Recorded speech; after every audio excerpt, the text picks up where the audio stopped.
Welcome to TheoTrade. This is Don Kaufman.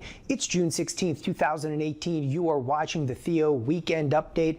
Let's start with a quick review of the previous week, and then we're going to move forward into really a discussion of, well, what's working in the markets right now and what's effectively not.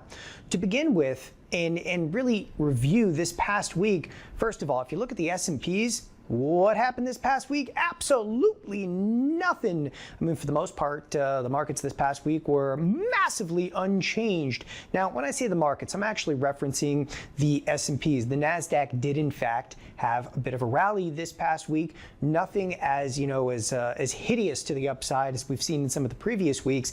Nevertheless, the Nasdaq continues to charge to the upside, where the S&Ps, when I say the S&Ps did nothing, they actually closed. The SPX specifically closed within 1 point of where it was in the previous week. It's actually one of the slowest weeks we've seen. And what's interesting about that is that the week that we just passed through was one of the most anticipated, again, of all of 2018, right? We had the FOMC, we had news drops, we had trade war, we had the Bank of Japan, the ECB. It just went on and on and on and on in terms of news drops, and absolutely nothing come week end. Now, last week, we were looking for right around a $36 expected move in the SPX. The actual move, about 1 point.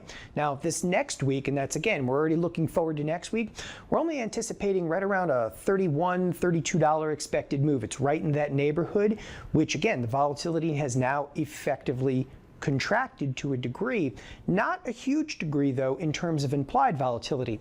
That happens to be the option market is saying, yeah, some of the volatility has come down. But, and that's the option market, but the realized volatility, which is the actual movement inside of the S&Ps, that's completely collapsed. We're actually looking at realized volatility this past week under 5%, which is, for the most part, about as low as it goes. Now, let's switch gears a little bit. Let's look at some of the positions that are working, some of the positions that are not necessarily working. And this actually stems from some conversations I've had both in the TheoTrade chat room and some of the conversations that stem from emails. One of the things that I get a lot and have gotten a lot of lately is people who are like, whoa, you're still short in this environment? Yes, I am still short in this environment, but let's detail some of the underlyings that I happen to carry short positions in. Number one, I just talked about a moment ago. I want to talk about what's working and what's not working. I'm going to tell you right up front what's not working. Okay. I happen to have some volatility positions, specifically some VIX positions. They're not working right now. That's okay. You can look at the volatility positions as either hedges, number one, which means if the market tanks, the volatility will shoot up and the VIX positions will actually hedge the risk of some of your long stock positions. You can look at it that way. That's not the position though that I happen to have on. I happen to have just like a long volatility position, specifically in the VIX. What am I looking for? I'm looking for the outside shot. I'm looking for the chance that the marketplace finally tanks and boom goes the VIX, meaning the VIX explodes to the upside. Now I know that getting into those trades, they're rather low probability trades, but there's no doubt that in the last couple of weeks, those trades are not effective. They're not working. Now, let's move into some of the other positions that I'm currently holding. First of all, okay, you're not going to hear me talking a lot about Nasdaq and Nasdaq underlyings. There's really only one short position that I am currently carrying in any major Nasdaq stock, and that happens to be I have a duration position. That means a position that I have in the intent of holding for greater than 3 months. Okay, my short position happens to be specific to Intel. So in Intel, I do carry a short position. That hasn't necessarily worked, but it's also not working, meaning that Intel really has kind of mellowed out versus the rest of the Nasdaq to the upside. Now, there aren't really any other Nasdaq positions. You think I'm going to step up and short Netflix? No. In fact, I've actually talked about on these weekend videos extensively why I wouldn't short an underlying like a Netflix. Okay, I'm not actually short really any of the technology stocks. Now, what is working a little bit? So I still carry a short position inside of Caterpillar. Although I've had kind of a scary couple of weeks in Caterpillar, just the last few days, CAT came in nicely. I've also carried a short position, of course, in Boeing. Now, Boeing took me through pain and back. I mean, Boeing trading all the way up pretty much close to, 375, maybe 380. It's been crazy in that thing. Nevertheless, Boeing has come in big time late this week. So that position is effectively working. Now, my single largest positions have actually been short financials. Okay, and anything interest rate related. So I've been short specifically in the XLF. I've been short inside of Morgan Stanley. Now, Morgan Stanley, it happens to be flirting right and around the area, okay, of the 50 level, and the 50 level breaking under that could actually be dire for Morgan Stanley. So I continue and reiterate that I'm holding that short position specifically inside of Morgan Stanley. Well, what else have I actually carried that short positions? All right. XHB, the home builders, I continue to maintain a short position in XHB. Now, XHB had rallied up quite significantly the last couple of weeks, but again, it too came in quite a lot this week, helped us out in that short position. Last but definitely not least, I've actually played a little bit of target practice. Just the last 2-3 weeks, I've been playing a little target practice inside some of the retailers, specifically Macy's. We had already opened and closed a bearish trade inside of Macy's. So I wanted to talk a little bit about that because it's kind of a slippery slope. You know, people are listening to some of these videos and they're like, wait a second, aren't you the guy that's short markets?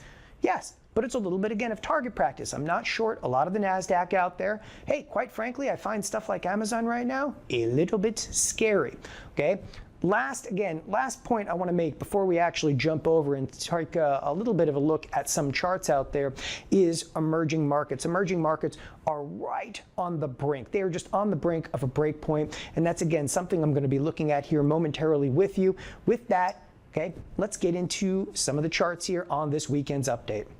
All right, so let's get to the charts. To begin with, we are going to take a look at the SPX. This just happens to be a daily chart, kind of zoomed in. The lines that are hand drawn on your screen happen to be the expected moves week in and week out. Again, we're just coming out of a week that had right around a $36 expected move, and we're coming into a week with slightly less anticipation, slightly less volatility. All right, we're looking right now somewhere in the neighborhood, and I'll just round it to about plus or minus $31 in this next week.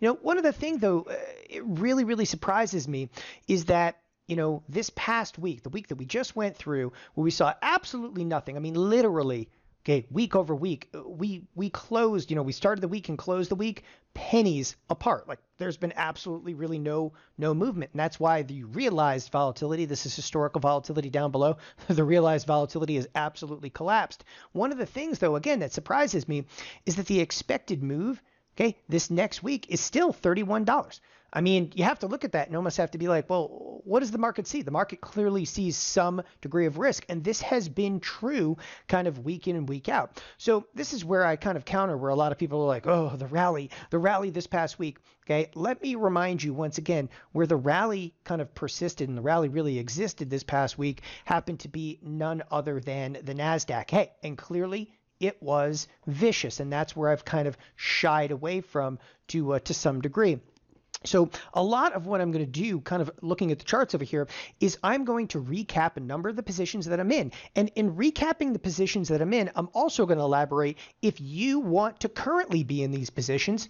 This is how you can do it. So for the most part, I'm going to show you a lot of kind of my book of positions right now, what you can do, what you can get away with, and maybe what you might not want to consider. Now, before I kind of get into my book of business, you know, one last thought about the markets as a whole and what we're going to be seeing this next week. Okay, there's one overwhelming theme, and it's not about the S&Ps not breaking to the upside. It's not about the Nasdaq breaking to the upside. The overwhelming theme of the entire marketplace is what I would call correlation chaos. Okay, and this is just a thought that I want to give you before you place any positions, or, you know, before you're even really trying to manage existing positions that you might have on. You have to realize, as I mentioned a moment ago in the video, that the market that we're currently in, this is no longer about being like, let's be all out long or all out short. This is about target practice, because if you look at the S&P 100, okay, on a day-to-day basis, the correlations are as sloppy as we have actually seen them. And what that effectively means is that the S&P futures, they may move up or down, but that does not necessarily mean that individual stocks are going to move, okay, with the index product. And that's what we kind of call it correlation chaos, correlation breakdown. And that happens to be, hey, look, you got Costco up, you got another retailer down over here. You've got the energy sector getting absolutely smoked. Apple is getting beaten up by 1%, but that's okay because the Nasdaq still fared extremely well in a given day over here. Again, correlations are breaking down all around us. And the reason that I mentioned this kind of correlation chaos is that if you're looking for a change of tone in the market, if you're looking to see like, okay, is volatility going to come back?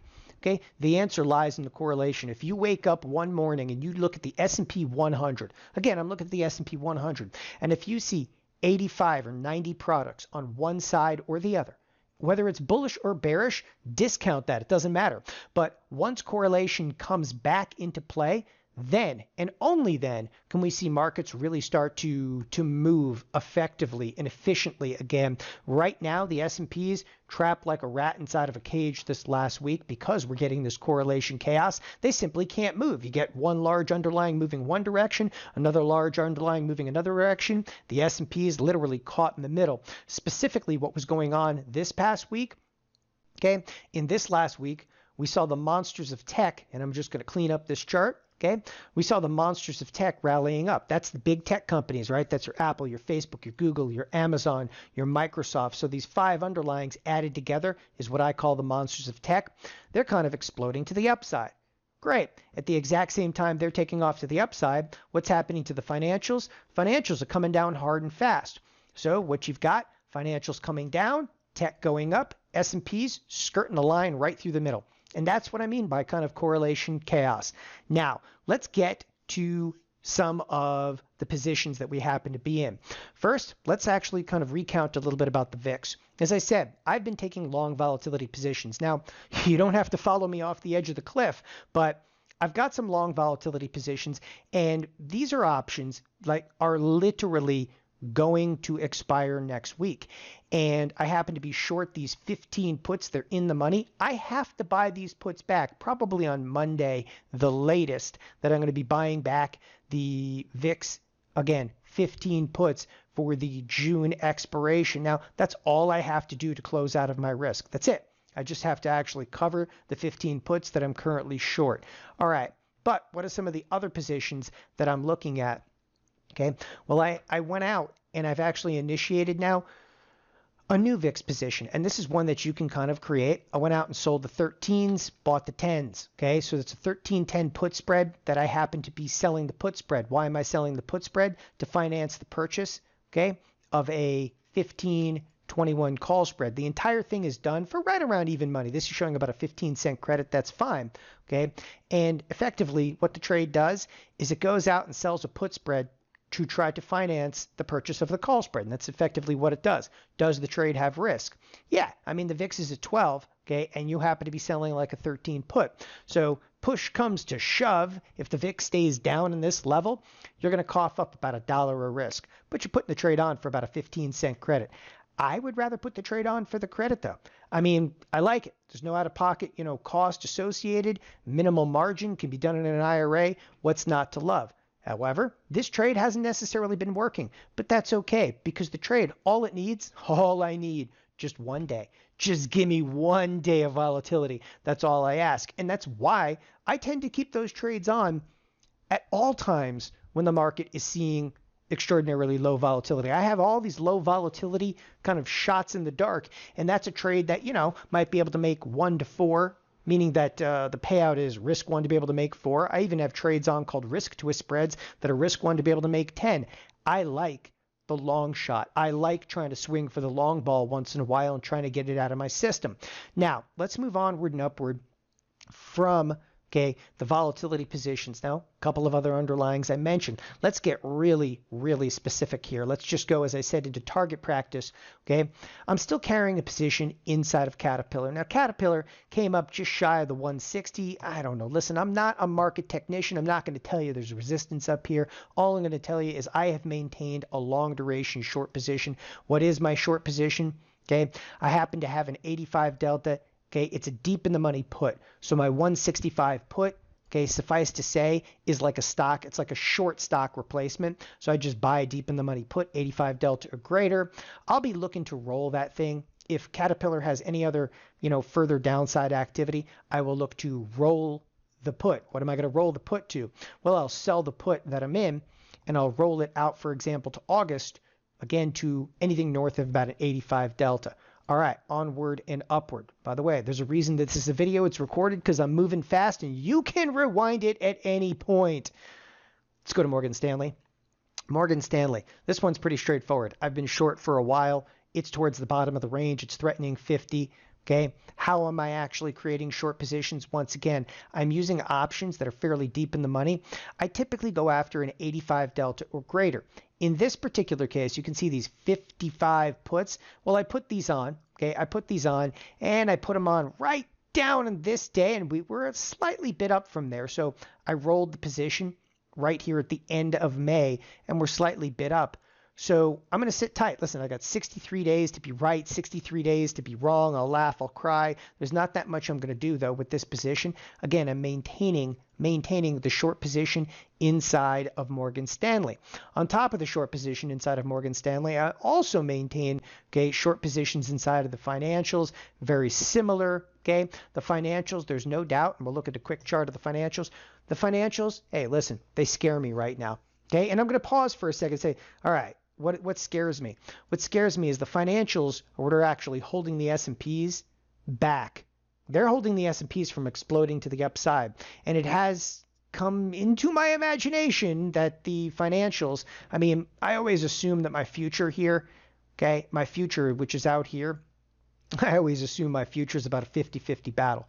But I'm pretty good at picking some, longer term shots of, what's going to go higher, what's going to go lower. And right now, I'm creating a lot of bearish positions. But I'm nervous here in the financials. They're towards the lower end of the range, and they have the propensity, the ability to explode higher on me. So I may, this next week, look for different types of trades to offset my financials risk. I might look for stuff like ratio back spreads. Be on the lookout for it, especially for those of you that are in the TheoTrade chat room on a day-to-day basis. I may do some ratio back spreads on there. Next, let's move on to Boeing. Oh, Boeing, I laugh, I cry. Boeing is an underlying, and you got to look at where it's closing here. It's about 357. Boeing's an underlying where you learn to love pain. As strange as that may sound, you would understand what that meant if you were in a short Boeing position. So I've been putting on short Boeing positions, and I've kind of played a little bit of target practice. I started putting the short Boeing positions on, though, right in this neighborhood back here, okay? Not exactly the best time. The very first short Boeing position I started was actually back towards the beginning of the year. That was using an in-out spread. Nevertheless, okay, right in this neighborhood here, I started shorting Boeing, and it's been all right. So I made some money. I rolled, okay, covered a little bit, got my head absolutely ripped off. But hey, at least this week, we've got some sell side activity, and I'm going to show you. Okay, first of all, the volume in Boeing, just unbelievable out there today. Nevertheless, here's the position I've maintained. Again, this is a long duration position. It's about the 380 puts, and they're deep in the money. They're just south. You really want to use like an 85 delta or greater. Listen, this is not a cheap position to get into, but you have to be careful when using these types of positions. And what do you have to be careful of? To make sure your allocations are even, meaning that just because I'm trading a put that's deep in the money, that's trading for around $25, and that's not too far off from this put. So even though that thing's around $25, you have to do a contract size in stuff like, I'm also short in Caterpillar. I can't have, $2,000 of risk here and $10,000 of risk here, right? Why? Because then if I get ripped apart in my Boeing position, then I'm going to just, it's futility.